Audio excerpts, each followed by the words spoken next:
Hey, and welcome to week 2 of our series, Living by Faith. You may not have heard this phrase before. It's actually found numerous times in the Bible, living by faith. And in one of these places, it's in the letter to the church in Galatia that we know as the book of Galatians.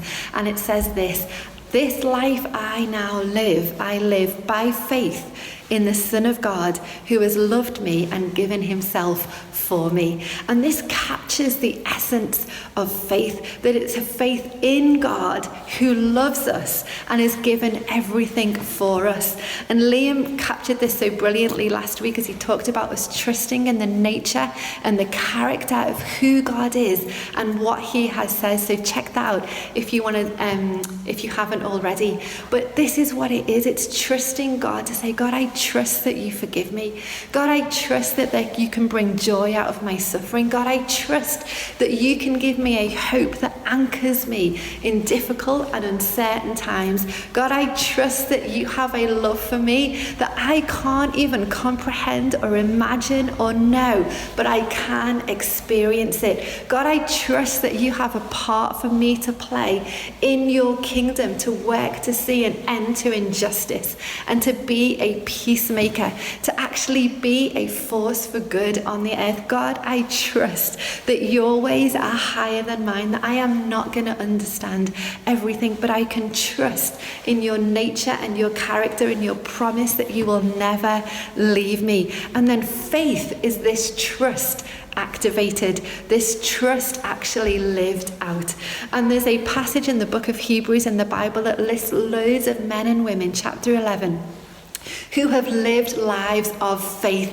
As they have trusted in God, they have actually lived out the lives that he has invited them to be a blessing and to bring good, to work with God to create good and life on the earth where they find themselves.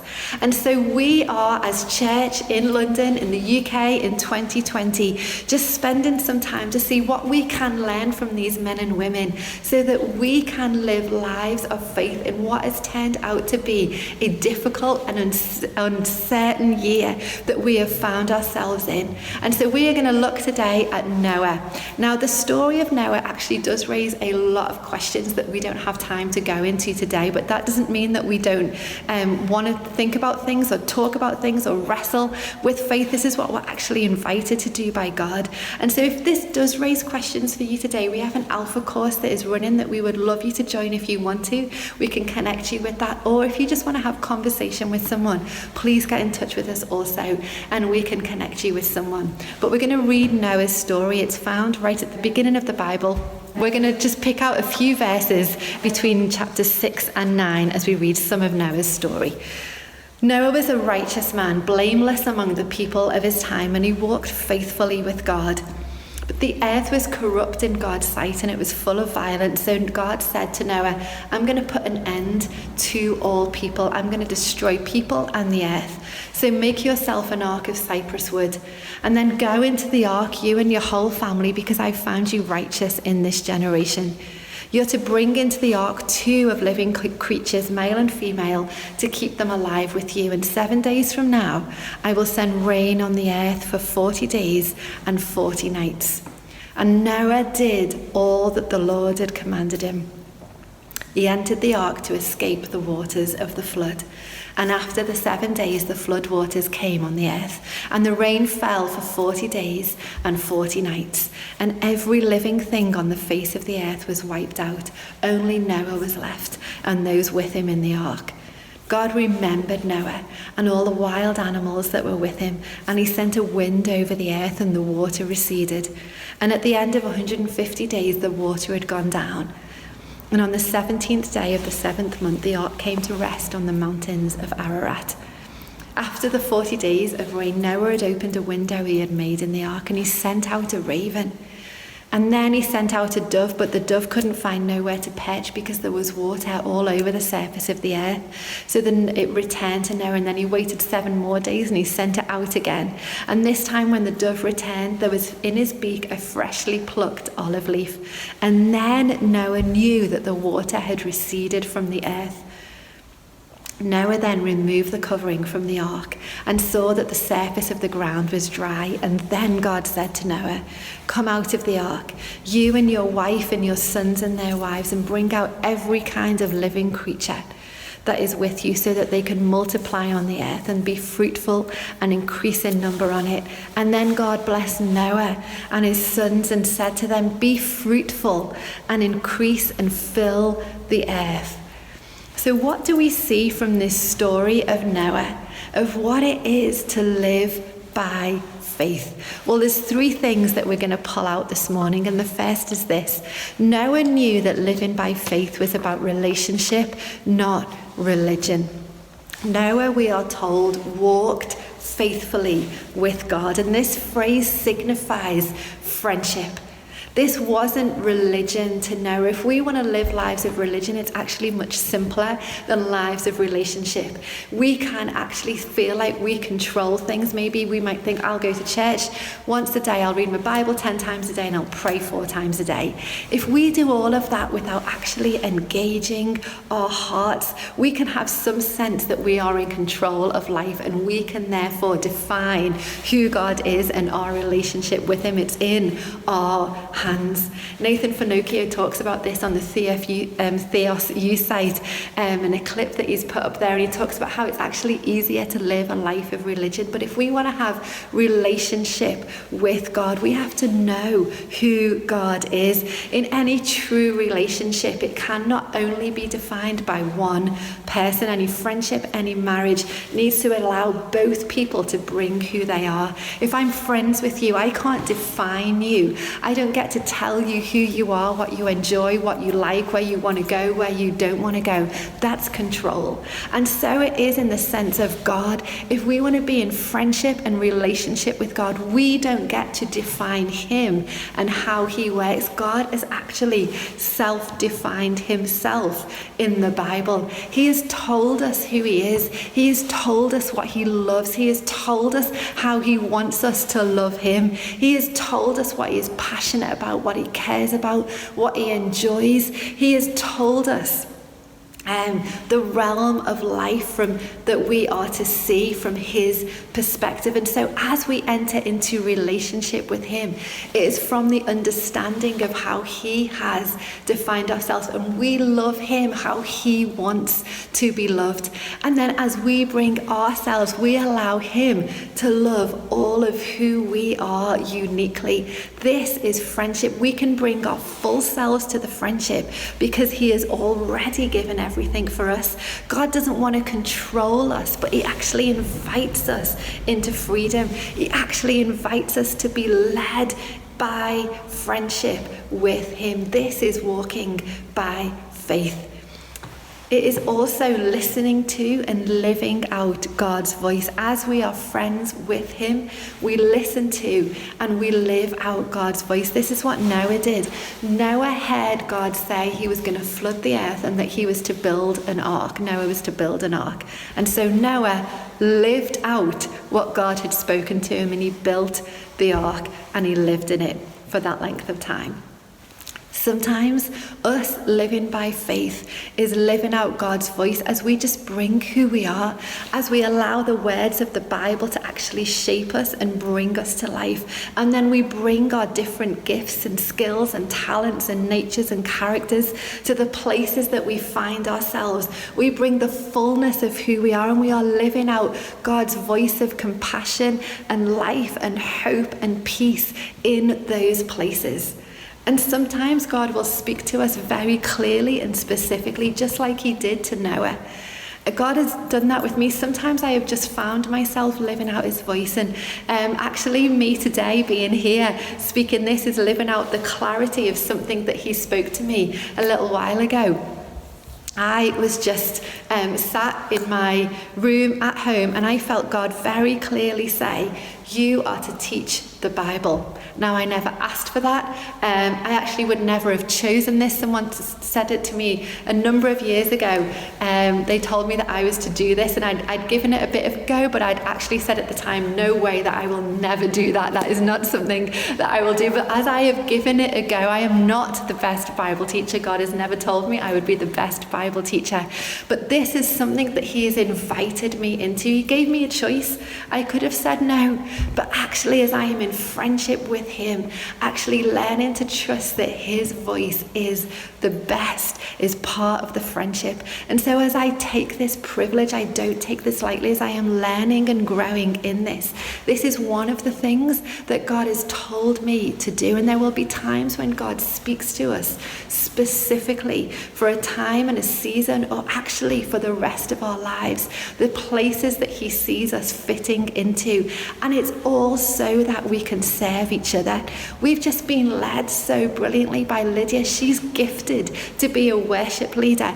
I cannot do that as much as I would love to. I cannot do that. Some of us will be gifted with carpentry skills, strategic thinking, creativity, musical ability, medical ability. Some of us will be peacemakers. We'll be gifted with hospitality. We'll be gifted with compassion, or pioneering, or starting businesses, whatever it may be. It is so that we can bring it for the good of each other, to serve those around us. God spoke to Noah to build an ark so that when the rains were over, he could recommission Noah and his family with the commission that God had given Adam and Eve originally in the garden, to be fruitful and to multiply. And so we inherit that commission. And actually, with the things that God speaks to us about, it is so that we can be fruitful and multiply all that is good on the earth. God has designed us to actually join with him to create good here on the earth. And we do that as we hear his voice and we discern him. And sometimes that will be in what we get to do, and sometimes that will be in our normal everyday as we have conversations with people. A number of years ago now, I was just it was only a couple of years ago, I was stood outside the Covent Garden service, and a guy, the service was happening, I was stood on the door, and a guy walked over, and so I said hi, and he began to ask me about what was happening, what was going on inside, and I explained to him it was church, and we just got into this conversation about faith. And as I continued, as I was talking with him, in my heart I was saying, God, is there anything you want me to say in this conversation? Is there anything you want me to ask this guy? And I just felt like I should ask him about the Bible. So I just said to him, have you ever read the Bible? As we were in conversation, he said, no, but you know what? It's funny that you should say that. I have been thinking that I'd love to read the Bible.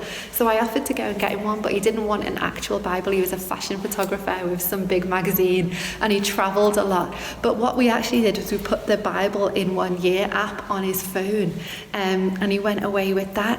I don't know if I would have asked him that question if I hadn't have first been saying, God, what is your voice in this conversation? How can I live out your voice as I'm just stood here on the door with this guy? I've never seen him since. I don't know if he is still reading the Bible or not. This doesn't happen in every conversation, but actually there is an invite from God in the Bible to bring our everyday life to him.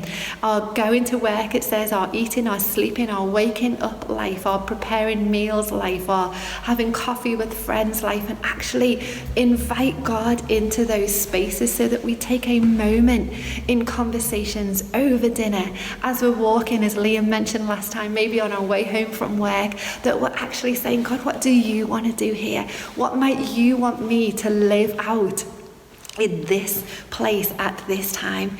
It is so that we can bring to life all that God imagines in our own lives and for those around us. So living by faith is relationship, not religion. It is listening to and living out God's voice, and it is waiting on God. Noah stayed alert. As far as we know, God had told Noah that he was going to flood the earth for 40 days and 40 nights. But he then didn't give an extensive plan of what was going to happen. But at the end of those 40 days and 40 nights, we're told that Noah opened a window. He opened a window and he began to look out and see what was happening. He sent out the raven and then he sent out the dove to see what was going on, to see what God was doing on the earth. Sometimes God will speak to us specifically with direction. I came to London a number of years ago because God specifically spoke about it through a set of circumstances. When I arrived in London, there was no note on my pillow, even though it had been so clear and those around me agreed. When I arrived, there was no note on my pillow saying, "Oh, hey Joe, welcome to London. Okay, I know that you came here because you're connected with 24/7 and you came to a friend's party and that's how this all began. And so you're going to stay connected with 24/7. You're going to be here for a few months, then you're going to go away for a year. You're going to come back. You're going to meet a family in Seville Airport. You'll live with them. You'll become part of their community for 3 years. Then you'll become a bit more involved with Christchurch London. You'll eventually start working there. Then you'll get connected with the Sophie Hayes Foundation and you'll work there. Okay, enjoy, love God, hashtag living by faith." That is not what happened. That is not what happened. God gives us very often and in a directive, a direction. And then it is as we step out, everything else unfolds. That is a snapshot of the last few years of my life. But when I first came to London, I had no idea everything that would unfold, because it's not simply about what we do, it's about friendship. I have just listed the things that I have done. I haven't told you how God has also healed my heart, how I am actually a different person from when I first arrived, because I have come to know God more and more, and I have come to be loved by him more and more. I have become more awake to what he is doing around me. This is why friendship is so important, but to God. We're not his servants, we're his friends. Oswald Chambers, who was a great guy, he's written a number of kind of Bible devotionals and books, and he says his motto for life, which I have taken, is trust God and do the next thing. Trust God and do the next thing. Noah heard God tell him to build an ark because he was going to flood the earth for 40 days and 40 nights. And then, after Noah had done that, he stayed alert. He sent out the birds to see what God is doing. And not only do we need to stay alert in our own lives, but as God has placed us in community in the church, we also in these seasons and in these times need to stay alert. God, what are you doing on the earth at this time?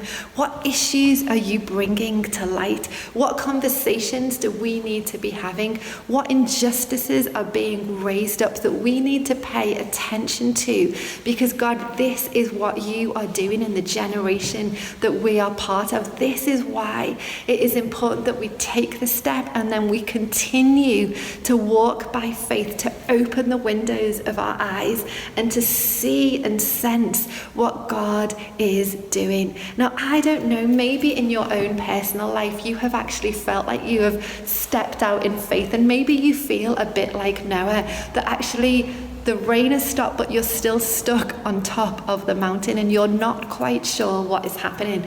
Maybe you thought lockdown would just be for 3 weeks and that was going to be okay, but as the weeks have turned into months and things have become more and more uncertain, maybe you're wondering what on earth is going on, and actually if God has forgotten you, like what it actually means to live by faith in this season. Well, do you know what? God has never promised that living by faith would be easy. Jesus actually said, take up your cross and follow me. Lay down your life and follow me. Living a life of faith is costly.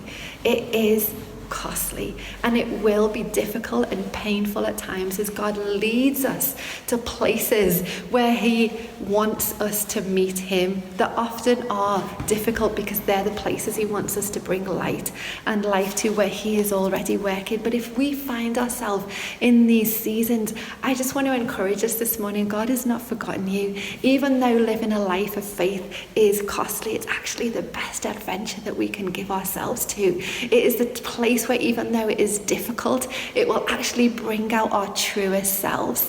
God we are told, remembered Noah. That's what it says in Noah's story. God remembered Noah.